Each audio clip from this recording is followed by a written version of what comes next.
I want to share with you how I prepared for Inktober this year. I made a series of interviews with magical creatures. Um, I'm on both sides of the conversation. I'm both asking the questions and answering them as the creature. And then there's subsequent illustrations born from the information described in the interview. This is part of a broader context of a circuit of projects um, produced throughout the year. There's months where there's illustration challenges. So there's Inktober, and there's um, that takes place in October, and then there's February, which is fairies in February. Mermaid is mermaids in May. Junicorn is June unicorns, and Smogist is dragons in August. And so during these challenge months, it's sort of an opportunity to produce a breadth of work. And then in between the months, it's an opportunity to develop a depth of work. So with the characters that I like the most, I'm going to um, uh, animate and then animate those characters, and then I'm going to make lo-fi albums with them because I love to compose music, and I love audio production. Next, I want to talk about what I learned from Mermaid. I mean, for the last couple of years, I've been thinking a lot about um, color palette and in a artist style. And I'm sort of reverse engineering the idea of artists look like their art, and I'm trying to make my art look like me so that I have more endurance and I feel more comfortable with extended projects. So I thought my um, Mermaid project was successful because I really honed in a color palette. I'm a soft summer, soft autumn, so sort of a transmutation between the warm and cool silver and gold uh, capacity there, but there's a dominance in muted colors, sort of this muted lens, soft palette. And so if color palette is to complexion, then um, line quality and texture is to um,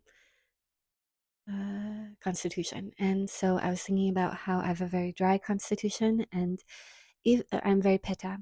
And even my natal chart, my astrological chart, is void of water. So I have a very dry personality. So I'm thinking that pencil is um, sort of a very harmonious um, texture quality.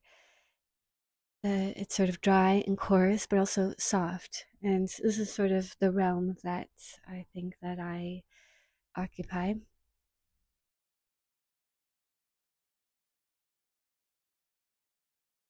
So Inktober is going to be both an exploration into character um,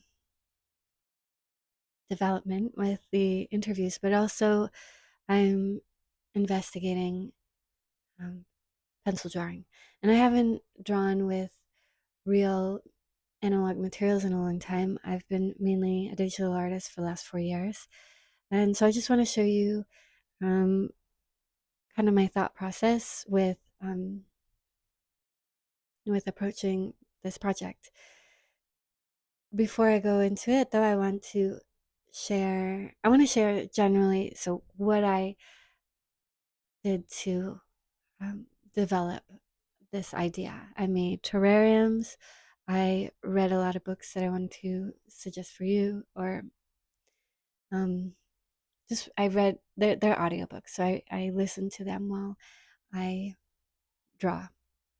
I have my sketchbook experiments and sketchbook drawings, and yeah. Okay. So the books that I want to recommend are Legends and Lattes, Emily of New Moon, There's 3 books, and Practical Magic Lessons, which is the prequel to Practical Magic, and then Redwall. Okay, now for the pencil experiments. Before I show you the pencil experiments, though, I want to show you Brian Froud's pencil drawings. Um, yeah. Mm.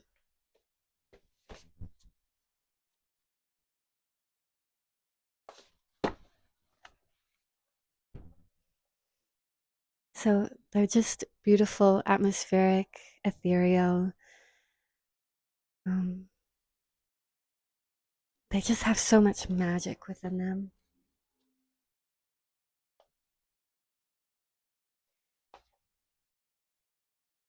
So I bought a bunch of pencils and then um, drew the same face to reduce variability. The general idea that I got from my experiment was that 3B is like drawing with styrofoam, 5B is like drawing with butter, and 4B is the happy medium.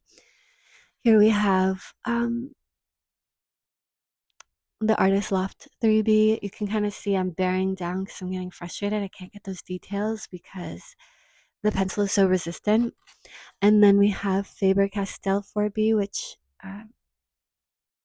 the nuance was a little easier. The Stratter 4B was ideal in detail and uh, and control, and then also the depth.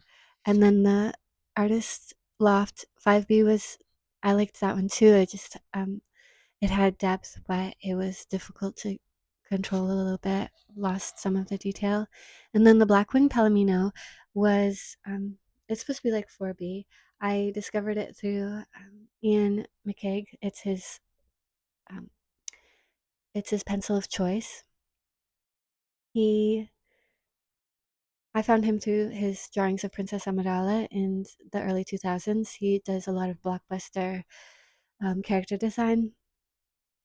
So here we have what he uses, and I think it's better for bigger projects, bigger piece of paper, so that you can go into the details. I felt details were lost a little bit, but the depth is certainly there. So I ended up choosing the Stadler 4B and then going into the depth, the deeper areas with the Blackwing Palomino. Okay, so um, every interview had a a drawing with it. This is a very. This is a wyvern. Wyverns are. This is.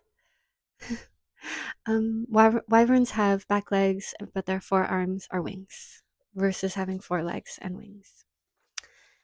And then this is a worm, which is also a type of dragon, but this one ended up being a little bit insectoid.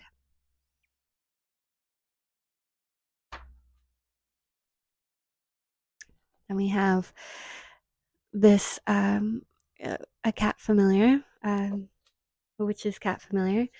And then I started drawing assets.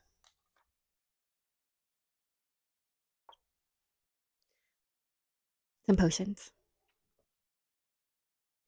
to add to the illustration once it got to the procreate part where I'm gonna take these pencil drawings and I'm gonna put them into procreate so I can get more detail, I can get color and that kind of thing. And extrapolate beyond the borders. This is a sprite. And then I like drawing in nature because then I get more ideas. So here he is with rabbit races. That's his house with bird's nest, old bird nest, appropriated into architecture, a bird hat, and some leaf loafers.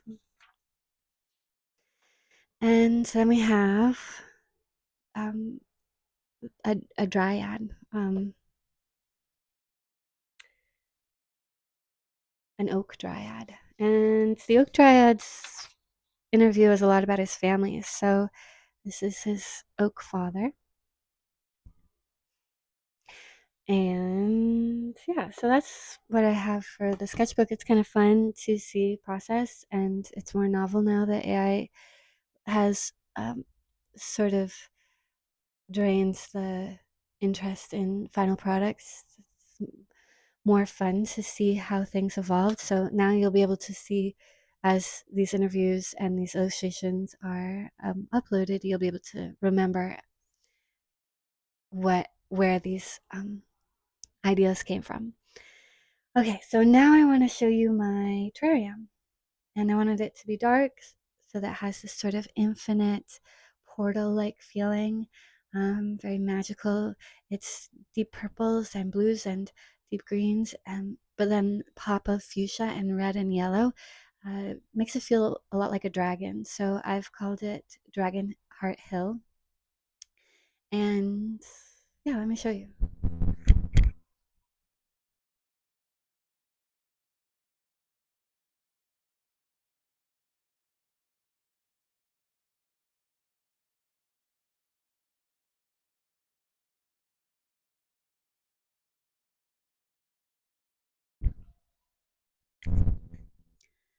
Um, yeah. So that's what I've been working on this month, and sort of an insight in what, um, as to what will be produced for October. I hope you have a wonderful week and be happy.